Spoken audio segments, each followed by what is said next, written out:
Horror कहानियाँ थी। घर वापसी। पूरे 10 साल के बाद महेश शर्मा अपनी पत्नी रेखा और बेटे अमित के साथ यूएसए से इंडिया वापस लौट कर आए थे। पिछले 10 साल में उनका एक बार भी इंडिया आना नहीं हुआ था, इसलिए इतने बरसों के बाद अपने घर वापस लौट कर आने के कारण वे सब बहुत खुश थे। महेश ने पहले ही अपने नौकर से कहकर अपना पुराना घर साफ करवा लिया था। अब वो तीनों अपने घर पहुंचते हैं। कुछ भी कहो, अपने देश में लौटने की फीलिंग्स अलग ही होती है। क्यों रेखा, ठीक कहा ना मैंने? बिल्कुल ठीक कहते हैं आप। 10 साल कब निकल गए पता ही नहीं चला। 10 साल का था अमित जब हम यहाँ से विदेश गए थे।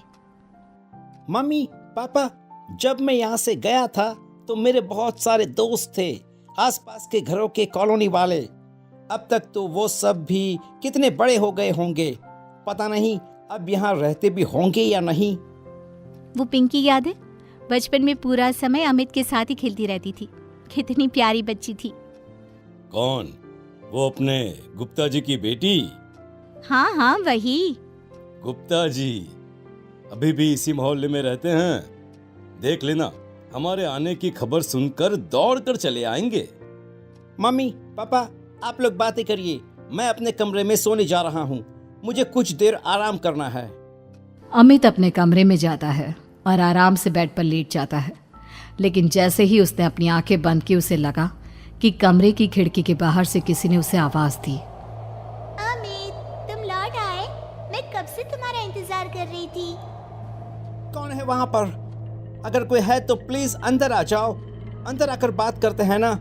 इस तरह खिड़की के बाहर से बोलने की क्या जरूरत है? लेकिन मैं तो यहीं रहती हूँ, तुम्हारे कमरे की खिड़की के बाहर, और मैं अंदर नहीं आ सकती। अरे बड़ी अजीब बात है, अंदर क्यों नहीं आ सकती? वैसे तुम हो कौन? अमित के इतना पूछते ही अचानक आवाज आना बंद हो जाता है। लगता है कि कोई मजाक करने की कोशिश कर रहा है। बाद में देखता हूँ। अब अमित एक बार फिर अपनी आंखें बंद करके सोने की कोशिश करता है, लेकिन इस बार जैसे ही वो आंखें बंद कर सोने के लिए दूसरी तरफ करवट पलटता है तो उसे एक छोटी बच्ची बाजू के बेड पर लेटी दिखती है, जिसे देखकर वो घबरा कर उठ जाता है। कौन है? कौन है? कोई है? क्या हो गया है मुझे? अचानक से छोटी बच्ची क्यों नजर आ रही थी मुझे? लगता है ज्यादा ही थक गया हूं मैं। थोड़ी देर के बाद अमित गहरी नींद में सो जाता है। अगली सुबह जब अमित सोकर उठता है और अपने कमरे से बाहर आता है तो अमित को देखकर महेश और रेखा के होश उड़ जाते हैं। ये क्या बचपना है अमित? ये तुमने अपना हुलिया कैसा बनाया हुआ है? पागल हो गए हो क्या? आज से पहले तो बेटा तुमने कभी ऐसी कोई हरकत नहीं की। अमित, तुम कोई दूध पीते बच्चे नहीं हो, 20 साल के जवान लड़के हो, और ये किस तरह का मजाक है? मम्मी पापा, अब गुस्सा क्यों हो रहे हो? मैंने क्या किया है? अभी अभी तो नींद से उठकर आपके सामने आया हूँ और आप भी मेरे ऊपर गुस्सा कर रहे हो। क्या हुआ? रेखा अपनी जगह से उठती है और एक छोटा सा आईना लाकर अमित की आंखों के सामने लगाती है। ये देखो, तुमने अपने सर पर रंग बिरंगी रबड़ लगाकर 2 चुटिया बनाई हुई है और हेयर बैंड लगाया हुआ है और आंखों में काजल। पागल हो गए हो क्या? तुम्हारी तबीयत तो ठीक है ना? अमित ने घबराकर अपने बालों से वो रबर बैंड निकाल दिया, हेयर बैंड भी फेंक दिया। मम्मी पापा, मैं सच कह रहा हूँ, मुझे इसके बारे में कुछ भी नहीं पता। यह सब किसने किया है? आप बताइए। क्या मेरा बचपन का कोई दोस्त आया था जिसने नींद में मेरे साथ ये सब किया हो? ऐसा कुछ नहीं हुआ अमित, अभी तो सुबह हुई है। कोई नहीं आया था बेटा, हम सच कह रहे हैं। किसी ने तुम्हारे साथ मजाक नहीं किया है, लेकिन तुमने ऐसा क्यों किया, तुम बताओगे? अरे मैंने कुछ नहीं किया, मैं सच कह रहा हूँ। और अभी मैं नहाने जा रहा हूँ। पता नहीं क्या हो रहा है मेरे साथ। कुछ देर के बाद अमित अपने कमरे से तैयार होकर आता है और कॉलोनी में घूमने के लिए घर से बाहर निकलता है। थोड़ा आगे चलने पर उसकी नज़र अपने घर के पड़ोस वाले घर पर पड़ती है, जहाँ पर अब सन्नाटा था। ये देखकर अमित ने वहां से गुजर रहे एक आदमी से पूछा। 1 मिनट भैया, सुनिए, क्या इस घर में अब कोई नहीं रहता क्या?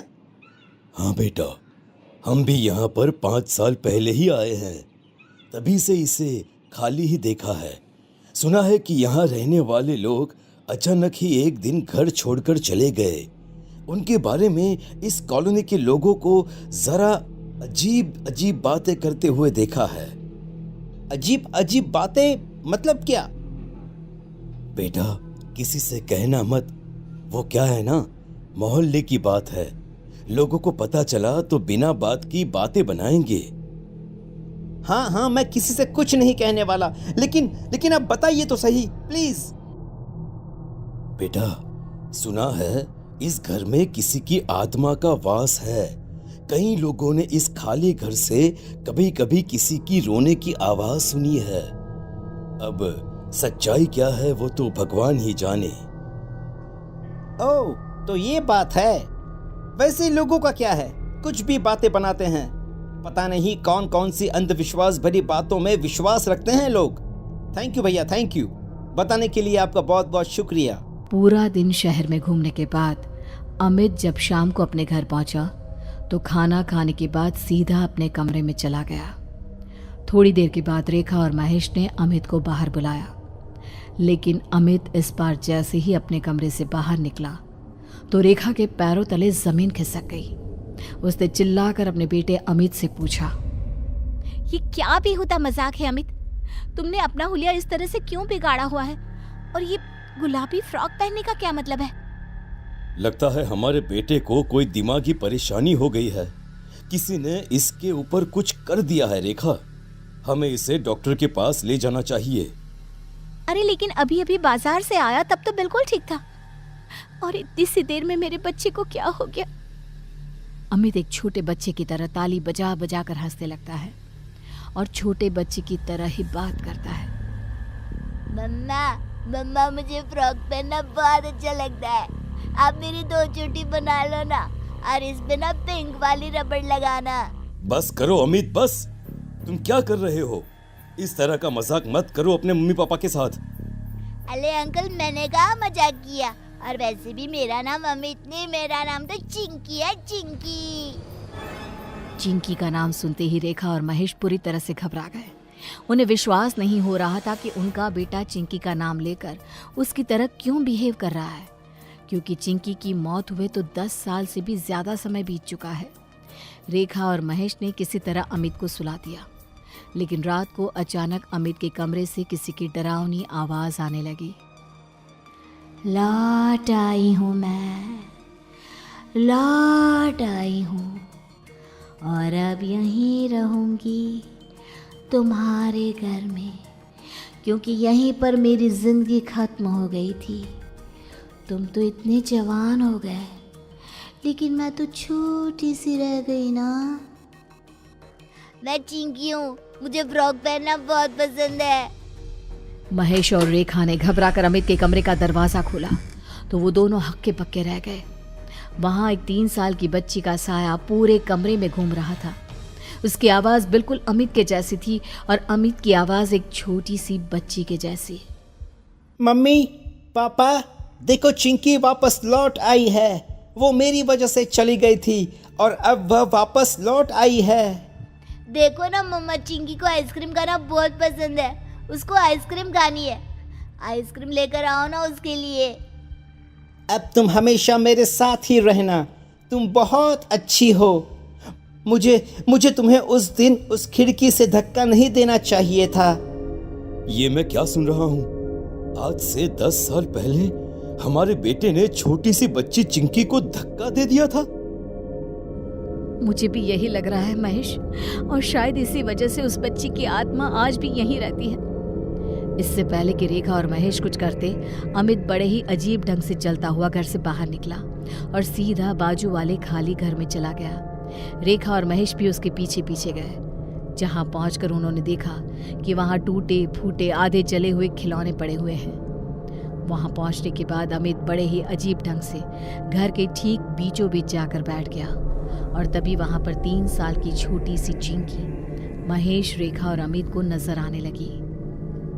अगर आपका बेटा उस दिन मुझे अकेले छोड़कर नहीं जाता तो मैं कभी नहीं मरती। मेरी मम्मी तो मुझे अमित के पास ये कहकर छोड़कर गई थी कि वो थोड़ी देर मेरा ध्यान रख लेगा, लेकिन उसने मुझे खिड़की के पास अकेला छोड़ दिया और मैं गिर गई। मेरे बच्चे को छोड़ दो बेटा, उससे बहुत बड़ी गलती हुई है, लेकिन तब वो नादान था, ना समझता, इसलिए तुम्हारा ध्यान नहीं रख पाया। अगर अनजाने में अमित से गलती हुई होती तो मैं उसे माफ कर देती, लेकिन जानती है आंटी, इसने मुझे जानबूझकर खिड़की से धक्का दिया था ताकि इसे मेरा ख्याल ना रखना पड़े और ये अपने दोस्तों के साथ जाकर खेल सके। ये तुम क्या कह रही हो? अगर ये सच है तो फिर यही सच है, और आज के बाद से मैं हमेशा अमित के शरीर में रहूंगी, और जब मेरा मन करेगा तब बाहर आऊंगी।